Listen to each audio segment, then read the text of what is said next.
Hey y'all, let's get into this fun mixed media piece titled Head Held High. I'll be starting off with the Fine Touch watercolor set and the Master's Touch metallic color set. And here is my reference picture for standby. I'm pouring 2 sections of water, 1 for the darker colors and 2 for the lighter colors. Fine Touch offers a variety of colors. I'm using filbert and flat for the large, medium, and small sections. For my first application, I'm just dousing in more water, less watercolor, and just color blocking in what I see from my reference picture, similar to what I would do with acrylics. This application process would be somewhere between tea, coffee, and milk. We wouldn't get into the thicker layers until we finalize with details. The beauty of watercolor is to be more fluid, so do not be afraid to add the drip, okay? We need the drip. Here I'm just dry brushing in some of the pattern of those braids, not being meticulous about it, just a quick hash technique.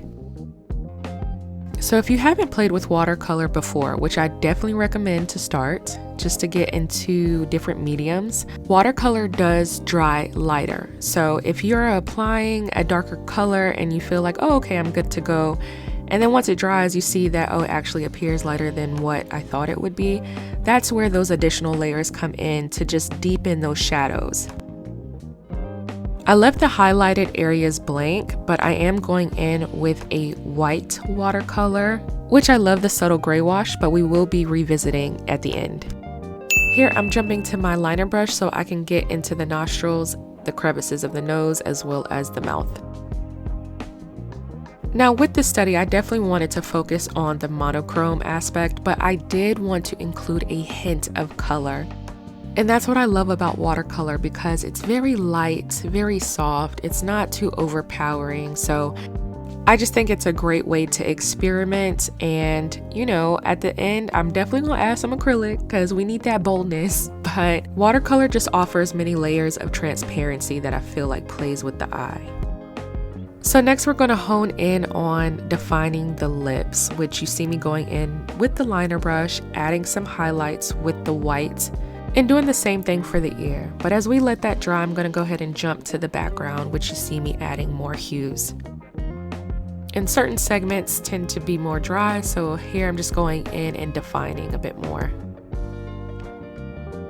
Next, we're going to go ahead and saturate this metallic palette. Now listen, if you are a makeup girly like me, I do this with my eyeshadow. So I think that it was a good application to start off with, but metallic is so transparent that it needs multiple layers if you really want it to stand out and be vibrant.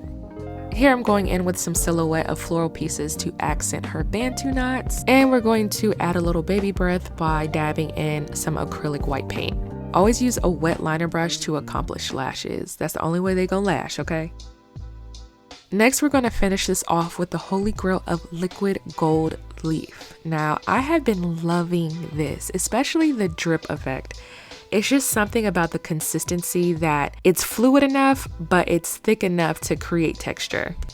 This doesn't do it justice, so let's get into it. Look at that. Oh, she's beautiful. Yes, I love it. Mixed media helps me to be a little bit more free. But side note, if you want to join my upcoming acrylic class, be sure to sign up and register now for the waiting list. Thank y'all so much for tuning in and stay tuned for more.